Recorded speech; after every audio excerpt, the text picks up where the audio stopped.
Good evening all, and welcome. Before the video begins, I just wanted to say that I've been hearing what some of you in the comments section have been saying for a while about making shorter videos. So, for the next few weeks, I'm going to be releasing shorter videos on interesting and different topics every Tuesday. If you guys like it, we'll keep it up. But if not, things will go back to how they were before. Either way, I hope that you enjoy it, as Voodoo is very creepy and interesting. So get comfortable and let the darkness take control. Number 1. I'm a 30-year-old male, and I work as a registered nurse. I have a few weird stories from my time working as a nurse, but this has to be the scariest thing that's happened to me.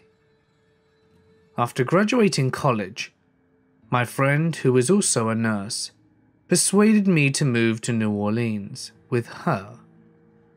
I am originally from the Midwest, a tiny sleepy town of less than a couple of thousand people, so New Orleans was a culture shock for me.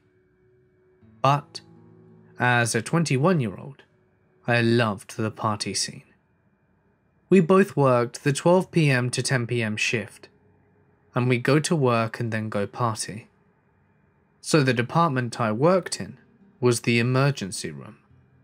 It was chaotic and crazy at times, but I am an adrenaline junkie, and it was a perfect fit. So it's a Friday night, and I have less than an hour left of my shift. It's been quiet, and then all hell breaks loose. I hear two women screaming as they follow the stretcher of an old man as the ambulance wheels him in. The old man looked horrible. He smelt like death, literally. He had a wound on his buttocks that was literally rotting. Not to mention he had a high fever and fluid on his lungs, and he was pretty much drowning in it. So I am assessing him, and two women are shrieking, wailing, and chanting hysterically, and the doctor tells me, and another male nurse, to get them out of there. So I nicely try to take the older woman's hand and lead her away, but she starts hitting me and cursing me in another language. My co-worker, a big linebacker-looking African-American gentleman named Andre, starts talking to her in what I now know as French Creole. Whatever he says to her and the other woman works, and they leave. We go back to helping the doctor, but when the guy codes, we do everything we can.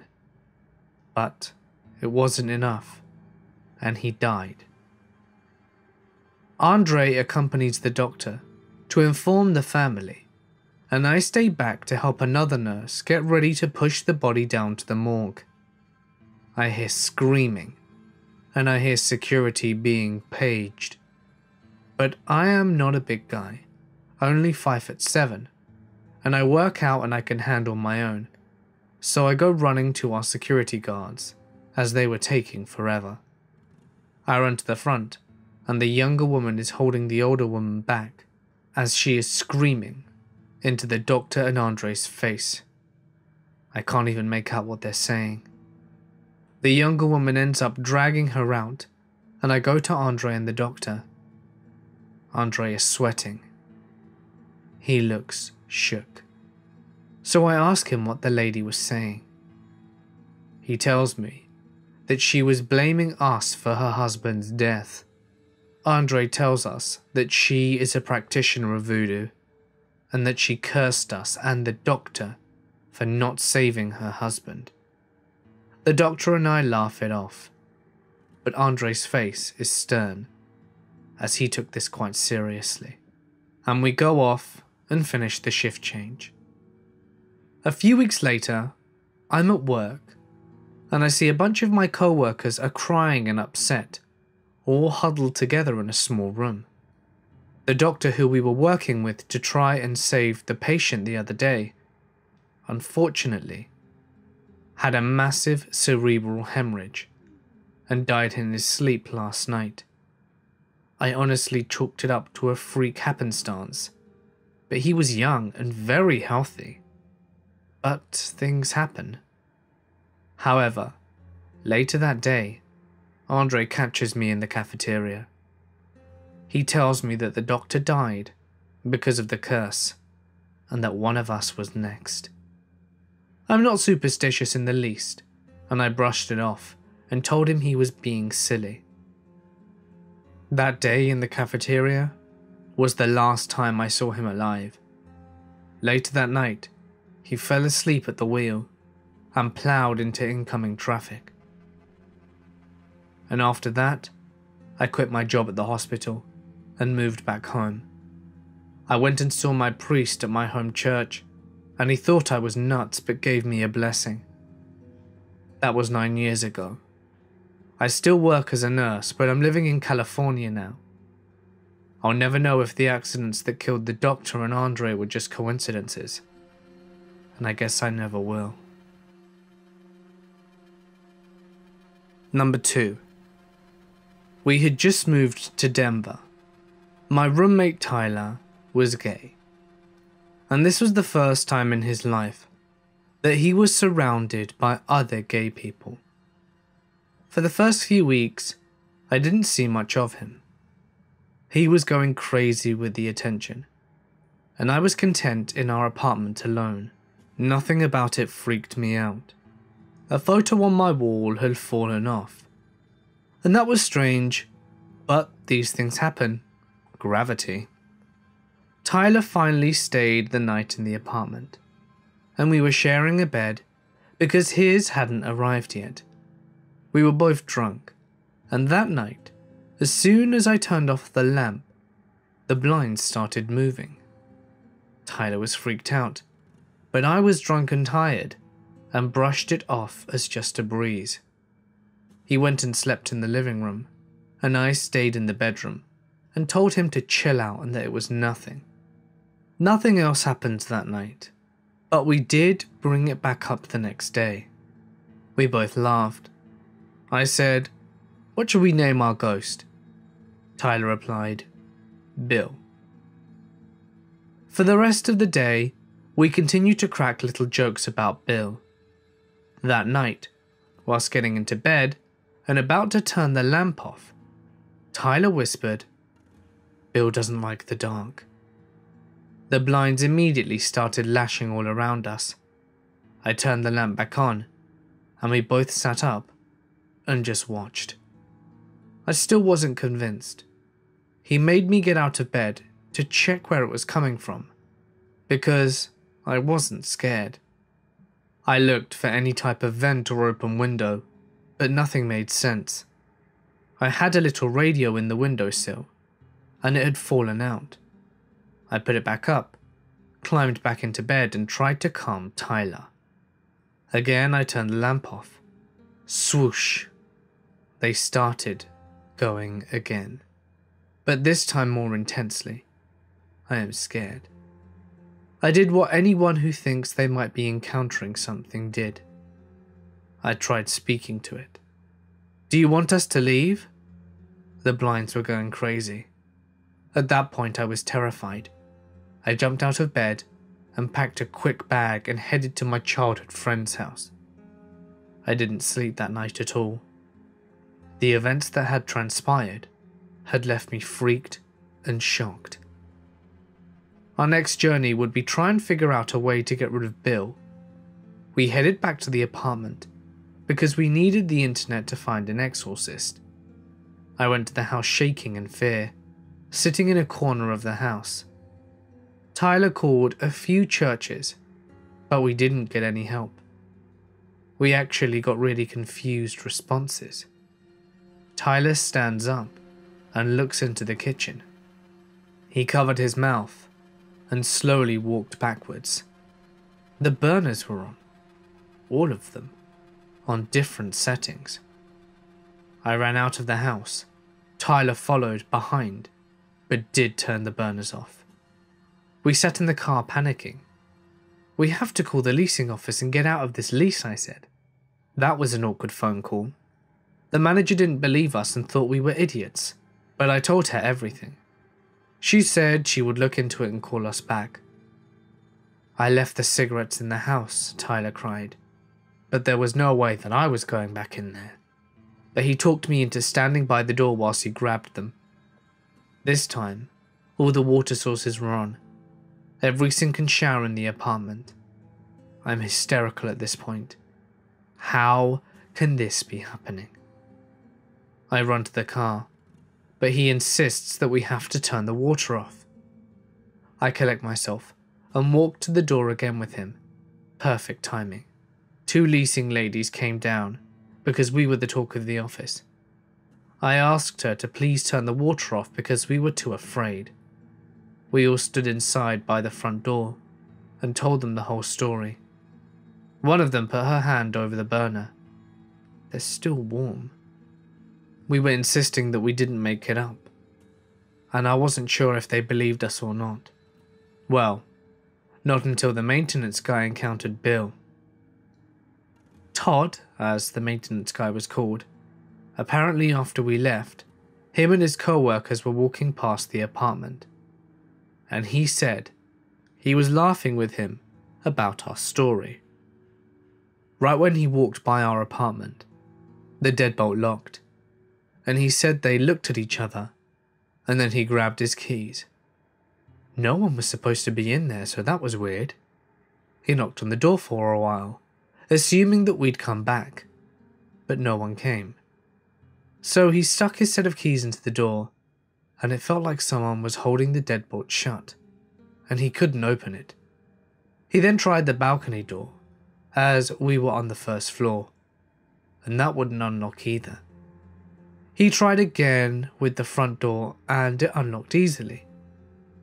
At that point, the office actually believed us, and they allowed us to move into a different apartment. The next day sucked. I had to repack again, but I couldn't stay in the house because I was just terrified to death, and we spent the entire day moving. And I laid on the dining room floor with the boy who liked me. It honestly just felt good to be held, as I cried in his arms. I watched the blinds slowly close by themselves, and I cried. Moving didn't help. We did all of that shit for nothing, and now I'm in a layout that I hate. We continue to try and find a way to get rid of Bill ourselves. This included blacking out every night and mocking it. We bought some more sticker decal to decorate our rooms. He bought a big Paris sticker, and he put it on the wall in his room, and it got torn off, and we put it right back up, and it peeled off. I thought it could just be the wall paint at first, and I was trying to think logically. Fortunately, nothing else happened on that first day. Shit escalated. Bill would pound on our bedroom door wall from the minute we laid our heads down to try and sleep. Every night, it wouldn't let us rest. I even laid by the wall to make sure it wasn't Tyler messing around with me. One night, my upstairs neighbour came down very upset.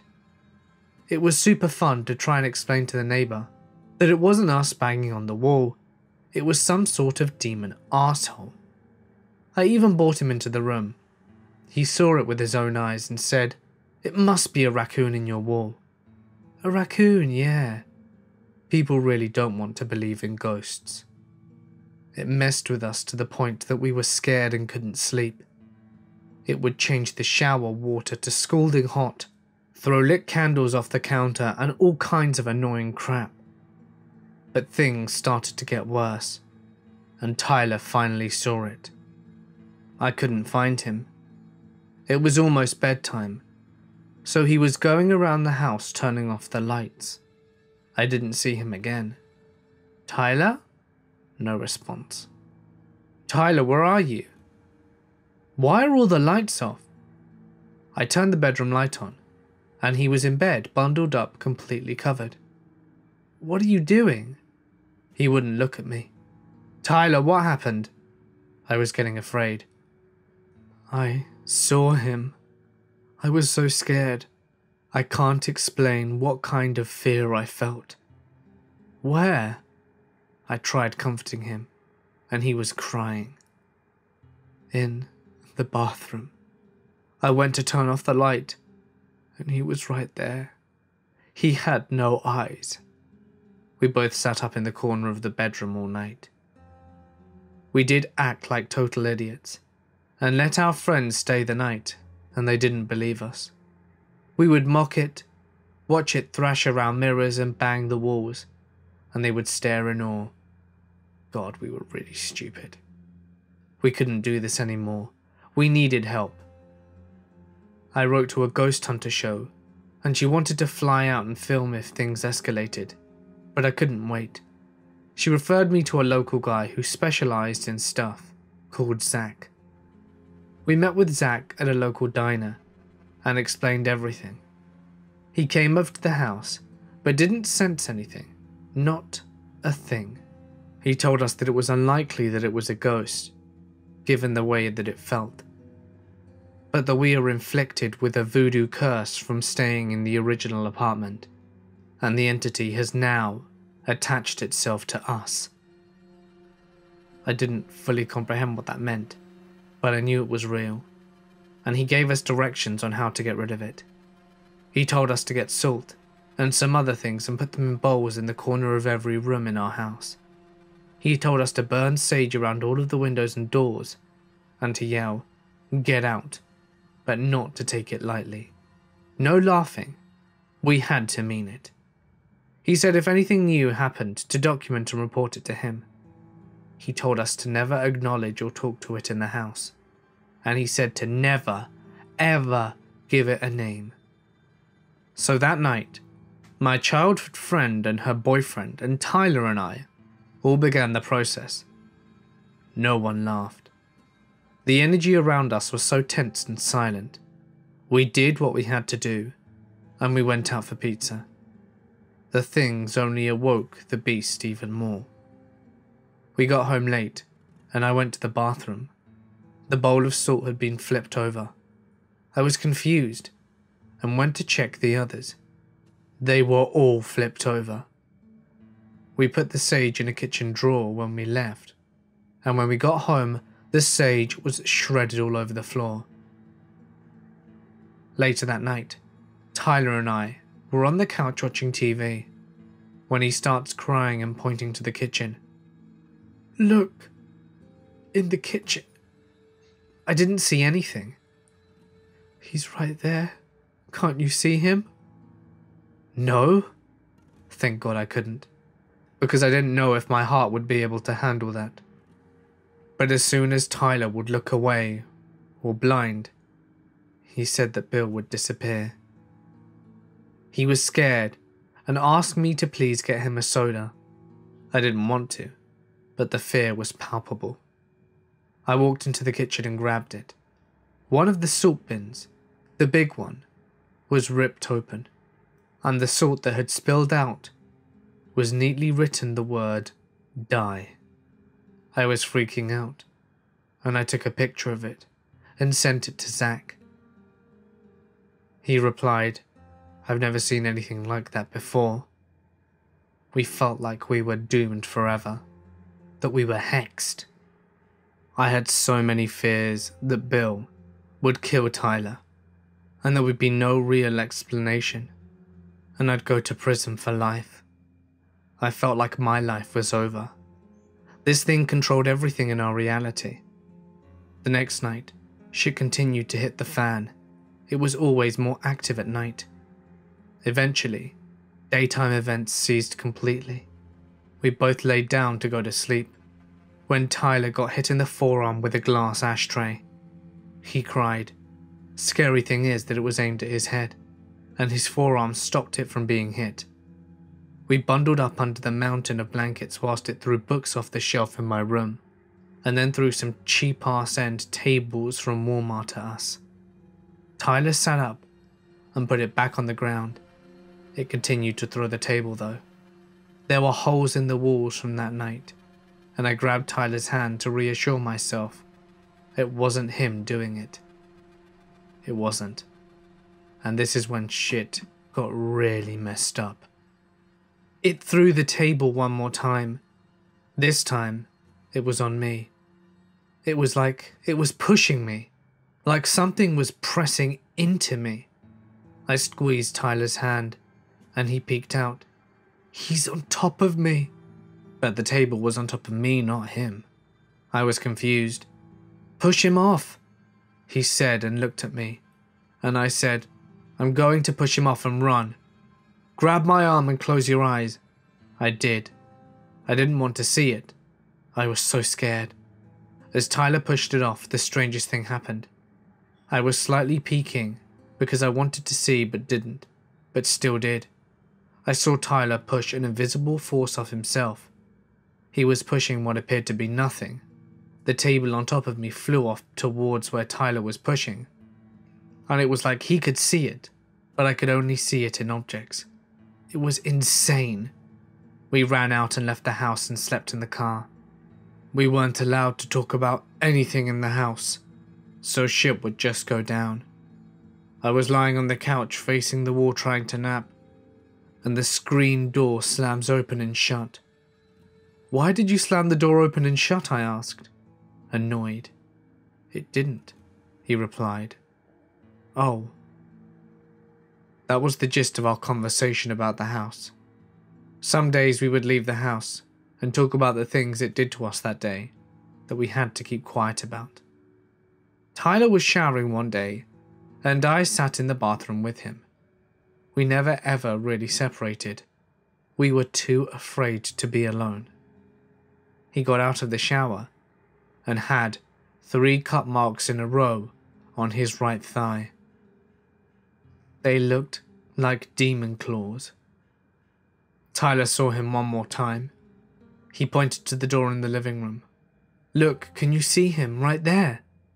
I saw nothing, but I watched the deadbolt lock swing with force where he was pointing. It was chilling. We threw a party one night, and Tyler was in the laundry room, rocking on the floor crying. Oh my God, what happened? It's like he was punched in the chest. He was holding it and lifted his shirt. It looked like someone had punched him directly in the chest. Fast forward to us smoking on the balcony. This was the most evidence I'd ever gained. It was the clearest thing I ever saw it do. The sliding glass door slowly closed right in front of my face. It felt good to know that I'm not insane. It was very real. That night, me and Tyler had a huge fallout. He had really annoyed me, and I was pretty sure this was going to be the end of our friendship. He was going to move back to our hometown that following week, and Zach called me to catch up on the latest paranormal activities. I told him Tyler was leaving, and he said, well, I think things will be pretty quiet when he leaves. I think it's attached to him. Zach sent his entities to guard the house to see if any new spirits or whatever were entering. He said they reported back and that they saw nothing new. None of this makes sense to me, and I have a hard time grasping what he does in truth. He told me he thought it was attached to Tyler, and everything pointed to that being correct. He was the only one who could see it. He was the one it attacked, and he was the one it hurt. It never attacked me personally. Once Tyler moved out, everything stopped. I can't explain this. I can't make this shit up. I suppose there must be a part of Tyler that I didn't really know. I came to believe that at some point in Tyler's past, he must have got involved with voodoo. And that's why this voodoo demonic entity had attached itself to him. From this day, I will never, ever go anywhere near anyone or anything involved with voodoo. That stuff is real, and having experienced it firsthand, I never want to have to go through anything like that again. I was sad to see Tyler go after the falling out in truth, but I am so glad to be free of all that crap. We've since lost contact. I hope he's managed to resolve his hex, and that the entity following him leaves him be, for his sake. Number 3. I had friends and acquaintances that were involved in a lot of things, from Kardec spiritualism to African candomblé to Psychretino Umbanda. And I was quite a curious guy. I didn't get into it, but some people developed or projected intents about me that I wasn't quite keen to indulge them in, and at least one of them took revenge. I had 2 ex-girlfriends that I know for sure did some macumba to me, and had this quick stint with a Wiccan that was sure I would marry her. And these 2 gay guys on different occasions mistook my friendship for something more, and they got upset about it. All in all, culminating in the perfect storm. Things got rough, very rough. Voodoo is very real, and these are some of the aftershocks. Serious car accidents, people pointing guns at me, hijacking, death threats for no apparent reason, and then possession of loved ones, objects moving and falling, spectres, orbs, running shadows being seen by all members of my family, and being slapped on my back with full force when I was alone. The most horrific nightmares I've never had, and out-of-body experiences. It was terrifying. It took my wife and I 7 years to finally get peace of this. We still struggle with the aftermath of it. There's nothing overly against us anymore, but what was lost and we're recovering. Maybe the worst part of it was trying to get help and being discredited and feared by people who were knowledgeable and supposedly able to help you, and being put aside as some sort of freak. We looked for help for 6 years with no avail. Only in the 7th one were we directed to an exorcist priest and to deliverance ministers that they were able to really do anything for us. And thankfully, we were free, but damage was done. It didn't touch our marriage, but there's a time you feel full of it and helpless. Thank God it stopped. Being involved with people who practice voodoo, going to their places, receiving their gifts, drinking and eating and partying with them, and promoting or homaging their deities is not a good idea. You'll contaminate yourself, and you'll never get out unscathed, if you ever get out. Number 4. I was in San Francisco helping for an event for one of the beaches a few years ago, and one of the side projects they had going on was clearing the wooded area that was an old bunker hill back before World War I, I believe for some machine gun post.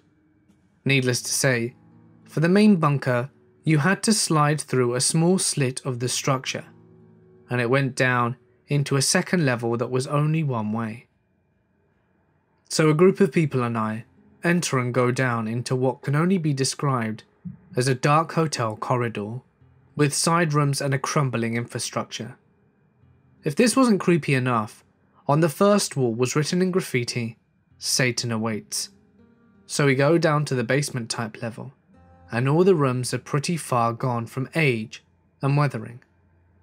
We come upon the room labelled 6, and this room's doorframe was graffitied, clown-esque design, on the only room with some type of graffiti besides the word upstairs, so it's pitch black, and we all have our camera flashlights on to see this room. It has 3 voodoo dolls on the wall, with each of them having a 6 in the middle of the body, and the words on the right saying, "Until the light takes us." This sent everyone into a, "oh my god, I don't want to be here anymore" kind of vibe. So we finish up for the most part, and make our way down to the end of the winding corridor, and at the end is a large metal door with a small peephole. And the metal door wouldn't open due to rust. It was freaking weird. I never want to go back there again, let alone touch any of the stuff left there. Number 5. I go to a local fishing pond on my lunch break for half an hour and usually catch a couple of bass. Today, I thought I caught a turtle or something heavy because it was just dead weight. But my braid held up, and what I caught was a real surprise. It was a sealed mason jar. I couldn't make out the content because the liquid inside the jar was pretty dark, but it looked to be a piece of plaid cloth. A curious couple walked by asking about it, and I told them to have it, assuming the contents were just junk. They smashed the jar and started prodding around with a stick to uncover the contents. They unwrapped the plaid cloth to see a small voodoo doll, bound in yellow yarn or string, and 2 forms of ID cards face to face. You couldn't see the info. One was a New Jersey license, and I'm not sure about the other. Both cards were bound together with the same yellow string and yarn that the doll had wrapped around it. The cards were not taken apart to get any form of ID. I didn't touch any of it. It appeared to be some kind of black magic or voodoo, and I noped out of there. Hey guys, it's Mort here, and thank you so much for listening. Please be sure to let me know what you thought of the video, and the idea of a shorter video every Tuesday, but of course with a different and interesting topic. It also might give me a chance to tell more stories about cryptids and such, as they are few and far between. I know it's a little different, but I hope you enjoyed it all the same. And don't forget to hit that like button and subscribe for your daily dose of horror. Just letting you guys know that in 7 days most of the merchandise that is in store will be disappearing. If you are planning on getting something, now would be the time. And if you would like me to read your story on my channel, feel free to send it to my email or share it to my Reddit, which is of course available in the description. Just please be sure to include as much punctuation and descriptive language as possible, as that will maximize the chances of your story being read. But anyway, for now guys, I'm going to sign off. Stay awesome, and I'll see you in the next one.